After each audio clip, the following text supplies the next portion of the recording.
Hey guys, welcome to video. Today we're here and we're talking about the movie, the Michael Jackson movie.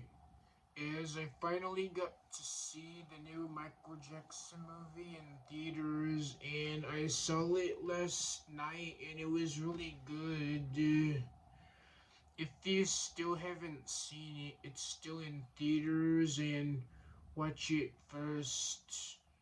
I feel like Michael Jackson is a once in a generation pop star, and just the way that he grew up from doing songs with his family on the Jackson 5 to doing songs of his own and making albums like Off the Wall, Thriller, and Greatest Hits album. The movie is really good and shows the parts of his life from how he grew up as a kid in Gary, Indiana, with his brothers Marlon, Jermaine, Jackie, and Tito, and his mother Catherine and father Joseph. I offer a disclaimer because it includes some scenes where with abusive fathers, traumatic events, and near death experiences, as Michael Jackson went through a lot as a kid, and instead of playing outside with his friends, he was forced to rehearse with his brothers from sunup to sundown, and if they messed up, he got violent whippings, and the way Joseph parented was too far, because as Michael grew up, it was evident his father only cared about the family and money. So Michael started making his own albums, but even after he went on a solo album, his father asked to perform at the Victoria tour. But something tragic happens as the stage was a little different than he was used to, and there was sparks flying as he was going up. Sparks fly, and his head got severe burns and had to get surgery on it. So, because of it, Michael ordered his lawyer, Bill Bray, and his close friend John Branca from the Beach Boys to fire his father.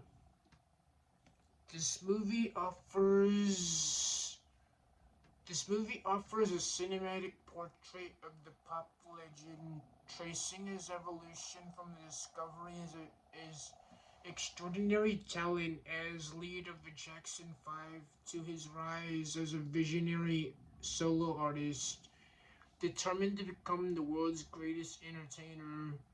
Interweaving behind the scenes moments with early iconic solo performances, the film gives audience the unprecedented front row look on his life on and off stage.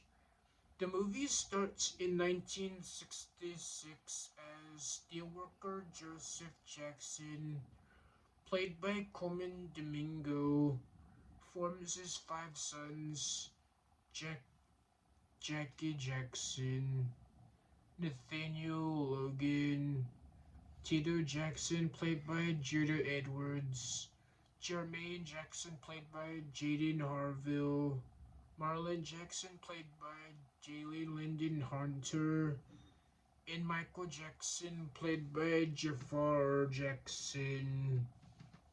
Into the Jackson 5 with Michael on lead vocals. The rehearsals are grueling, and Joseph's tough discipline tests the family's resolve as they push through long days and nights of practice. After months of hard work and sweat, the group begins performing at intimate gigs, their harmonies and energy drawing crowds and quieting any doubt about potential. The breakthrough comes when Chicago based talent scout Suzanne DePass played by Laura Harrier, discovers them in 1968, and by 1969 they are signed with Motown, a move that launches them towards the charts and puts them on the road to national fame. Their rise is meteoric.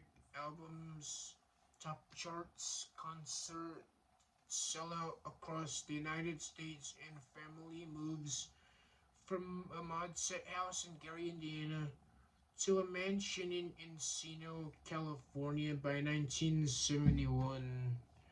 Motown's founder, Barry Gordy Lawrence Tate, soon sees Michael as a beacon of a brighter, bigger future, believing he has more potential as a solo artist, even as a group remains a cultural force.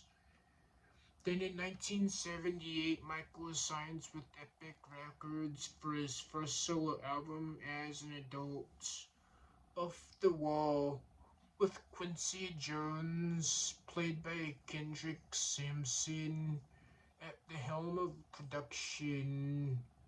Yet the path to solo stardom is tangled in family dynamics. Joseph resents what he perceives as sharing credit for his children's fortunes, and Michael finds himself compelled to keep touring with his brothers on the Triumph Tour. As he grapples with insecurities about his appearance and onset of vitiligo, he makes a decision that reshapes his image, undergoing rhinoplasty to refine his nose.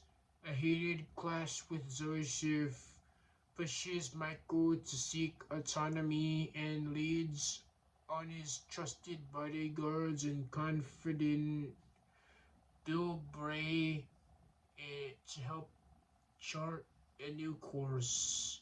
In 1981, Michael hires attorney John Branca to manage his affairs, and in a decisive act fires Joseph by fax, a move that marks a turning point for their complicated relationship and sets the stage for a new era.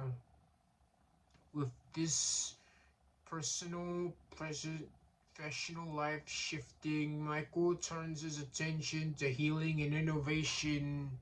He visits children's hospitals and brainstorms ideas for a forthcoming album set for 1982, while headlines elsewhere report for the Crips and Blood gangs wars on the social landscape that inspires on his next creative choices.